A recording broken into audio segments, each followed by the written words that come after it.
checking in. I'm just here with Susan Senecal, CEO of A&W Canada. If you can hear us okay, feel free to drop a comment below just to ensure that the audio is doing okay. We are here at A&W Canada's head location in North Vancouver. As you can see, beautiful sun outside. And just like always in Vancouver. Exactly. If those of you that haven't visited, be sure to take our word for it. But this interview, we're just gonna connect with Susan to hear her heart and vision for A&W, the key pillars that's kind of built the foundation of the brand, and just the fun projects that they have going on from the ground floor to the head office that truly make up the amazing place that it is. So to give a bit of a background, Susan, do you want to share how long you've been with the company and what your role with the team is today on a day-to-day basis? Sure. Well, thanks for including us in LinkedIn Live. It's exciting to be here. For sure. I've been with A&W for a long time, for 27 years to be exact. So wow. many years, pretty much my entire working career, which has been really great. And through that time, I've had an opportunity to learn so much. I started out in operations. I was in restaurant operations for a number of years, and really thought I'd always be in restaurant operations. I kind of imagined myself being in operations. I love operations. It's part of who I am. But I had, through A&W, some opportunities to do some other things. So asked to do some real estate, which I didn't know much about at the time, but certainly learned on the job. I did franchising. I looked after parts of the country, regional parts, including Quebec as its own standalone business, which was a lot of fun. And eventually moved here to the home office in Vancouver. I'm originally from Montreal, so made that move over to sunny Vancouver. And from here, I had a couple of opportunities. One was to lead operations for the whole country, and then the other one was to learn about marketing. So I did take on marketing just around the time that A&W was changing our focus to a younger generation of consumers. So that was writing a new chapter in A&W's long history, which was very exciting and fun. And from there, I became Chief Operating Officer. And at the retirement of our longtime CEO, Paul Hollins, I took over as CEO about a year and a half ago. So it's been a great journey, lots of learning, and great people. And I think we're very lucky at A&W to be surrounded with great people here at the office, but certainly in our restaurants with the staff and the operators there. Wow. So quite the background with the team.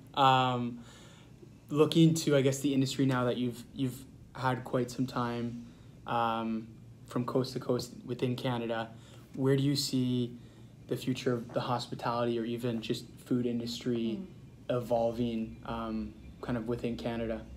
I think one of the big drivers has been convenience, and that, you see that all over the place. That's not just about our type of restaurant, but that's about grocery stores becoming more convenient for their customers. It's about transit systems evolving to meet the needs of travelers and people who have to commute maybe longer distances. But I think the commonality is that people don't have enough time. They'd like to have a little bit more time in their lives, and they keep seeking and finding ways to save that little bit of time that means that they can spend extra time doing the things that they love the most. So I think our industry has been leaders in that area, and we've certainly been paying a lot of attention to what it means to be someone growing up right now, and with all of the challenges and all of the options that you have to spend your time in different ways. So that's been a focus for us, and a pretty interesting journey in and of itself.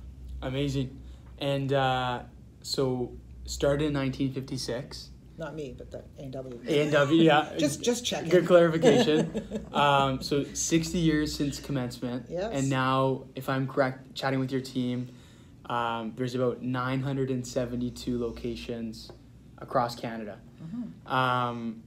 What is your favorite part about working at A&W? Well, my very favorite part is that we see so many guests every single day. And I love the speed of the business. I think when it comes to, we say change is good. When it comes to making change, one of the things you need to be able to do is to cycle things really quickly to understand if the changes that you've made are good or not so good. And we have that opportunity every single day to try things out, different regions, different guests, different realities for restaurants, different economic situations, different, locations and regional preferences and so on. And we get to see the impact of that change literally as it happens.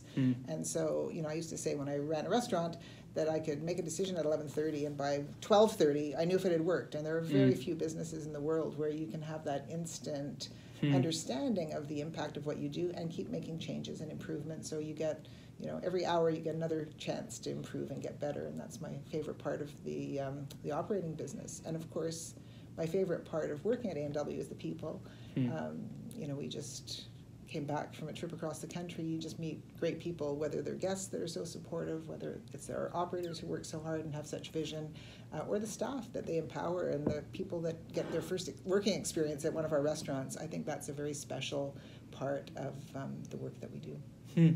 And kind of with all the changes within the industry, professionally, but also corporately, what tools or books or techniques do you kind of have on your dashboard, would you say, to just maintain a pulse on all the innovation going on? Well, one of the things that makes a difference for A&W, I'd say there's sort of two answers that if you talk to anyone from A&W for more than about 20 minutes, they'll be bound to mention our strategy and our climate. And strategy for us has been at the foundation of our success. So you mentioned our since 1956 history, and A&W was really the first and one of the few quick service chains that was operating across the country, certainly the only one in burgers. And of course that meant that we had a lot of guests coming to us. It was a lot of excitement. When we opened a restaurant, people came rushing in, and we really didn't have a big competitor. And then what happened is, American and other competition started to move to Canada, and it made us realize that there was a whole different set of guests that we weren't appealing to as well, and we needed to understand the changes in society and the changes that were happening for our guests and for ourselves and for business and the world. And we were lucky at that time to meet someone who had a great strategy creation process that helped us stay really in touch with change and be able to be part of that change and figure out what was our response to it. So we started with him. Bob Johnson was his name, and his process was strategic renewal. And since then, so for over 40 years, we've been using the strategic renewal process to reinvent ourselves every time, to think about what the needs are out there and how we meet them. So that's been exciting. But the second part of it, I said climate, and that's really how people work together. And I think that you can have a great strategy, you can have a great direction, you can know where you're going, but if you can't figure out how to work together really effectively as partners throughout the organization, none of those plans comes to life. And so we really pride ourselves on our ability to manage and our decision to manage climate, and to those are a set of behaviors that we all commit to improving ourselves on, because we know that if we've chosen them, it's because we're not good enough yet. Yeah. And as we do that work, I think we challenge each other to get better, and we check each other when we're not meeting up to the ideals, and we celebrate with one another when we're able to make progress. And I think all of those things put together have made A&W the kind of company that's able to move with the changes in the world and do so really well, and have a lot of fun doing it. Awesome. Great answer. So you mentioned kind of climate and just, I guess, the evolution of how the way you've been doing things is just always changing. I believe, if I'm correct, in 2012 you had the role as CMO for the company, and a big task that was put on your plate was changing, I guess, the focus of customers from baby boomers to younger demographics. Yes. And I'm seeing that this is a reoccurring theme for a lot of the brands, whether it's digital like Best Buy or a restaurant like A&W. How were you able to set up the systems to make that change when you're 972 locations all across Canada? Well, it was certainly an exciting time. I mean, A&W was born in 1956, just like baby boomers. So the first decision wasn't really a decision. It was just a happening. It just happened. We were there at the same time. We got better and better at understanding one another and meeting the needs. And so it happened very naturally, and I think without a lot of deliberate forethought. It wasn't until the late 1980s, early 1990s, when we started to get more deliberate about really figuring out our relationship with baby boomers, and that long-standing friendship that had extended for many of them literally back to the day of their birth, which was pretty amazing. And so we had a big challenge in front of us, because everything we had done up to that point had really been about the life stages and the needs of a baby boomer customer, and now we were thinking about a new guest. And one of the great things that we noticed was, sort of on our side, the one thing that we enjoyed through all of the demographics and through all kinds of guest interactions was the quality of our food was really what distinguished A&W. And one of the reasons why people came to A&W, a primary reason, was quality. And at the same time, in the world, food and ingredients were getting to be more and more interesting. So we saw food channels, erupt, and celebrity chefs, and from fine dining to grocery stores, we started to see more and more interest and explanation of the things that the ingredients in food and how to make it, and how products were raised on the farm. All those types of things were beginning to be of great interest. So we saw this interesting intersection of our own strength around quality, increased interest, and we started to think about what could we change at A&W that would really reflect the appeal that was already starting to happen in the world. And we decided that we would focus on natural ingredients. We started with beef raised without the use of hormones and steroids, and we started to think more and more about how do we said millennials will be our focus and we'll be their choice, and we just kept working on ways to make more that happen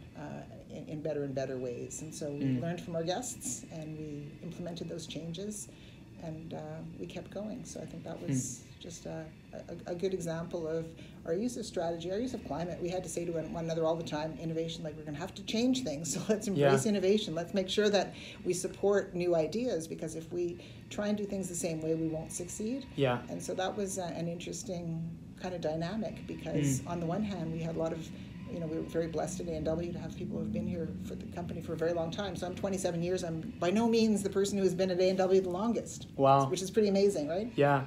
And it's an amazing strength.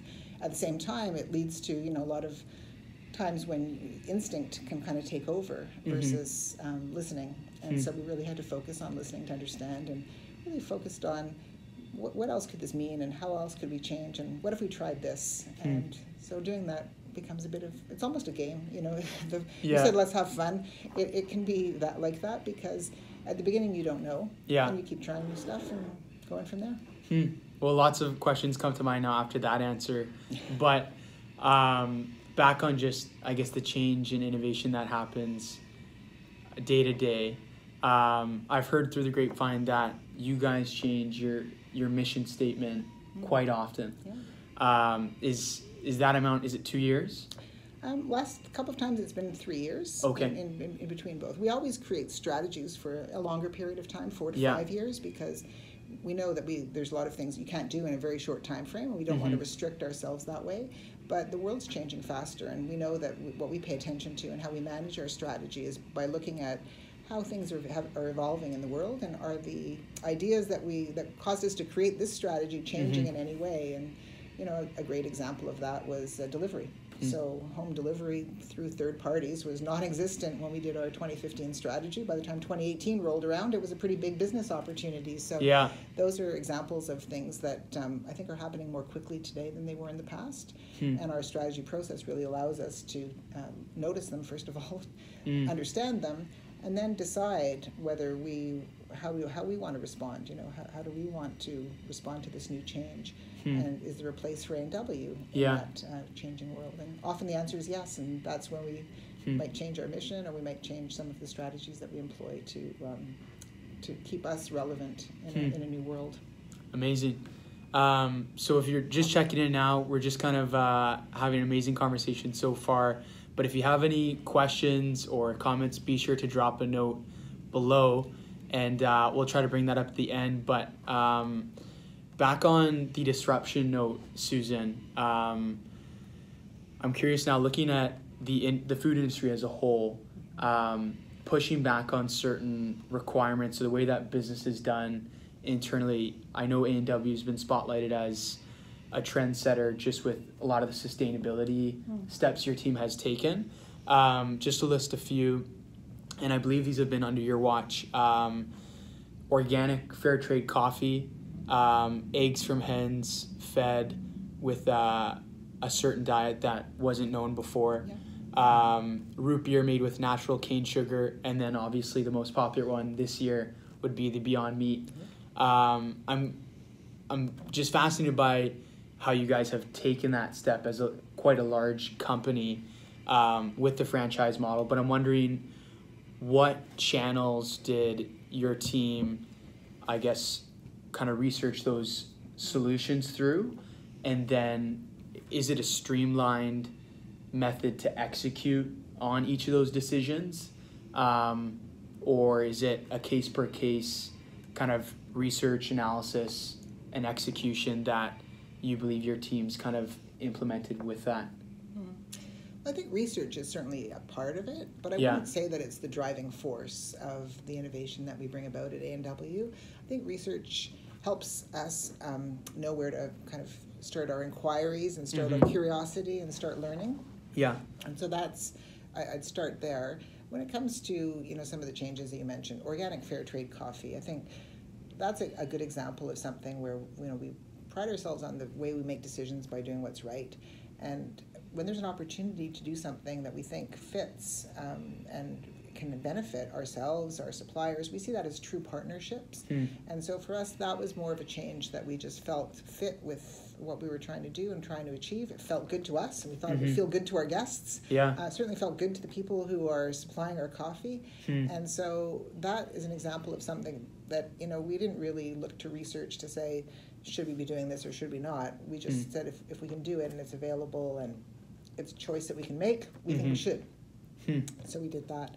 When it came to something like Beyond Meat, that process was a little bit different. I would say, again, it's an awareness of the world and sort of what preferences people have and what curiosity they have. And I think one of the things we noticed, and we've noticed it for several years now, is people's willingness to broaden their food. They're interested in different kinds of things, whether that's flavors, whether that's ingredients, whether that's who cooks, all of that kind of stuff. Yeah. And plant-based was certainly one of those areas that was evolving, but as the home of the burger family, our foundation is around taste. And so as we bring new things to Canadians, we want to make sure that they taste great. And as we looked for, we called it, when we didn't know what it was Beyond Meat, we said we wanted the definitive veggie burger, the one that people would choose, not the one they'd settle for. And our insight and our observation was that too often, when someone was looking for something that was vegetarian or plant-based, they had to compromise on taste, compromise on quality, maybe not get exactly what they wanted, or if they were in a restaurant that only had, one or two items, I have to take that because that's all that's available. And we looked for a long time. We tested lots of things. We looked at, portobello mushrooms and all kinds of different ideas, but as a burger, they just didn't quite measure up to what our guests were expecting when they came to A&W. But when Beyond Meat patty hit our kitchen, luckily there was a bunch of people around at the time. We were able to cook up a couple of patties. There weren't too many there. We were able to slice it up. And, then we said, it tastes great. Like, it's perfect. How do we do this right away? Yeah. And you asked about the process for innovation. We do have one. It's a bit slower than we would actually like sometimes. So Beyond Meat really caused us to speed that up. We thought if we could do this really quickly, that would be an amazing challenge and an amazing result. So that's what we did. We sort of said, let's see how could we really work in partnership with a great set of innovators like Beyond Meat to bring something to Canada that really wasn't very well known here, but we wanted people's first taste to be just like our first taste, which was, one bite and you're happy. Yeah. And so that was the image we had in mind, and we were able to make those changes and to bring about the introduction of Beyond Meat to Canada, and that was, I think, a really big success, but also a really good demonstration for ourselves that when we were really focused, we could move more quickly than even we thought. We're seen as a company that moves pretty quickly. We sped it up even for ourselves, which was, I think, a good learning. Wow, quite the story. Looking to the franchise model, how would you describe I guess, head office's relationship with the franchisees, and how is that translated, I guess, from head office, a decision, to the ground floor, if you're in Kelowna or Waterloo or Toronto or Vancouver? Well, I mean, it's an essential part of our success. So I talked about climate. Climate is not just people at the home office with one another. Climate is the way that we run our entire business, from the staff member who starts as a cashier today.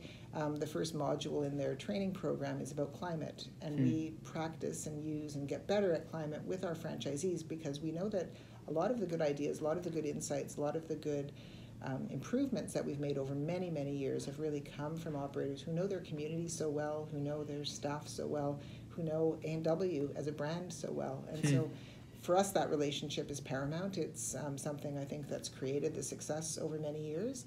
And particularly in times when there are questions and there are challenges and there are pressures, it's so important to have complete collaboration and complete trust that really helps us move forward. And we stay focused on that 365 days a year, and if we end up somewhere we don't want to end up, we keep working hard to get back into the very best of relationships, because we know that that's how we'll succeed together, and our franchisees feel the same way. If there was one word or value, and I don't want to put you on the spot, that whenever a customer took a bite of a fry or a burger, that word or value would come to mind, what would that be for you? Just what I do for myself. Yeah. Just the way that if I had, we have one of my favorite TV commercials. There's a woman who said, if I had a choice, this is what I'd choose.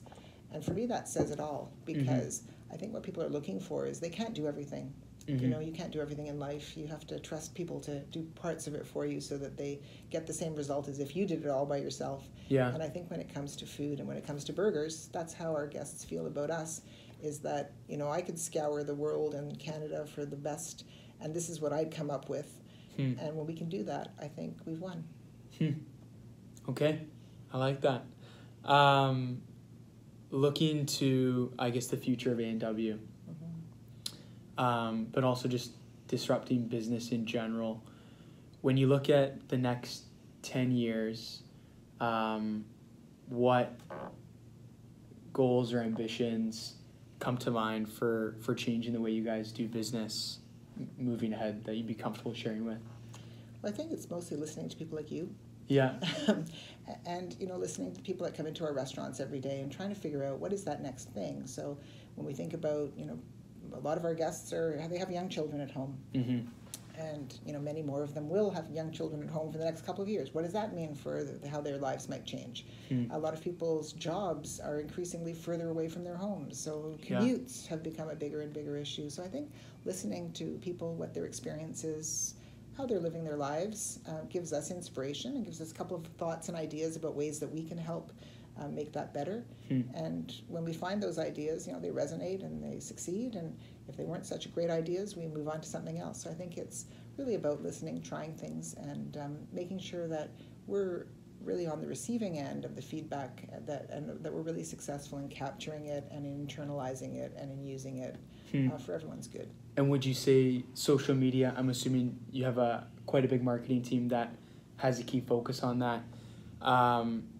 Has that also, I'm assuming, played a pivotal role in just the listening from an online side and then translating that to changes within the store from what you can see? That's definitely a part of it. I think social media has become an extension of people's own personalities and how they communicate and bring themselves to the world. So I think that's an important piece, and a brand new, brands and companies have never really had an opportunity to hear directly from their guests to anywhere near the degree that they are today. Yeah. And for me, that's an opportunity because it's a two-way dialogue. So there's always been broadcast media where you just can shoot out a lot of messages and thoughts. That's right. But there hasn't been the ability to have a two-way dialogue. And today, suddenly, that's available to everyone.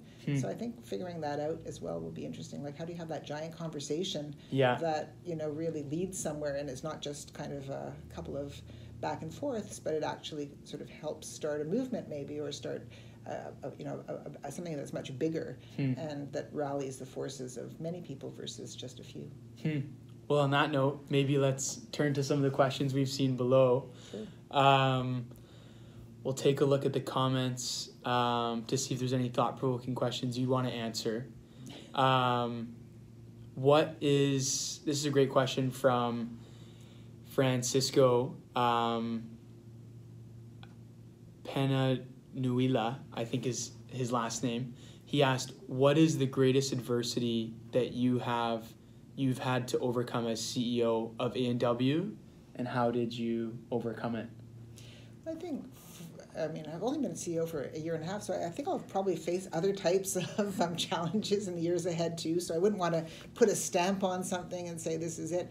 But I think, I wouldn't frame it up quite as adversity. I think what happens is that as you do things, you learn more, and sometimes the things you try don't work out. And in a franchise system, you certainly have a big responsibility because people's livelihoods ride on the kinds of choices that you make and the kinds of decisions. Mm-hmm. So I'd say that today I can't point to something that says, gee, I wish I had done that completely differently on a very big scale, but on a mini scale, almost every day you pick up things that you try and learn from them and try and figure out how you might do a little bit better the next day and so on. But I always keep in mind the fact that so many of our franchisees and our staff really rely on the decisions that we make here with their help and support to earn their livelihood and to make the kinds of changes in their communities that they're looking to make, and in the case of our staff, to give them the kinds of experiences that make A&W the right place to work. So I think we keep pushing away at that and trying to get better every day. Okay, great answer. A personal question I had just on I guess your role developing as a professional. I think the climate in which younger professionals are growing up is always changing, and the role that university plays or personal development, I think is sometimes an ambiguous question. From your personal perspective, what would be one I guess phrase of encouragement that you might offer people leaving high school or university as they look to find their first job in the workplace? Anything's possible.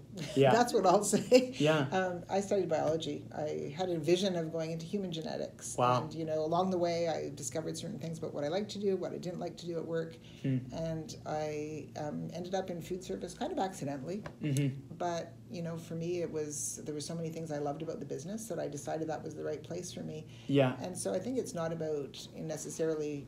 It could be about what you study, but I think a lot of that is just learning a little bit about yourself so that you can learn where you fit into the world. And so I think that the idea of anything's possible really means that your first step doesn't need to be your last step. And I think just moving through things and learning as you go can be valuable for everyone. So I'd say keep going. Wow. Well, what a great note to end on. I didn't know that note about the biology background, and I have a brother that study that same path, so maybe I'll give him a tap on the shoulder to say, hey, anything's possible. There you go. To finish things off, if you guys want to leave a comment, I'm sure someone from the A&W team can look through the comments throughout the week just to see if other people are jumping on. But is there anything you'd like to leave with people online, whether that's where to follow what A&W is up to, or just a simple note to finish? Well, I'm sure people can find us pretty on social easily. Media. So yeah. I'd say reach out and certainly do continue to share things. I really think that the role of business and the role of consumers is interlinked in ways today that never happened before. And so my words would be that each of us can make changes that can make a positive difference in the world. Yeah. And I think as we work together, we'll find more and more ways to do that. And I look forward to ideas from everyone listening. Perfect. And I look forward to providing the leadership that can enable change on a bigger scale. Awesome. Well, should we finish with a cheers? Of course. There we go. Cheers. Thanks, Joel. Thanks for tuning in.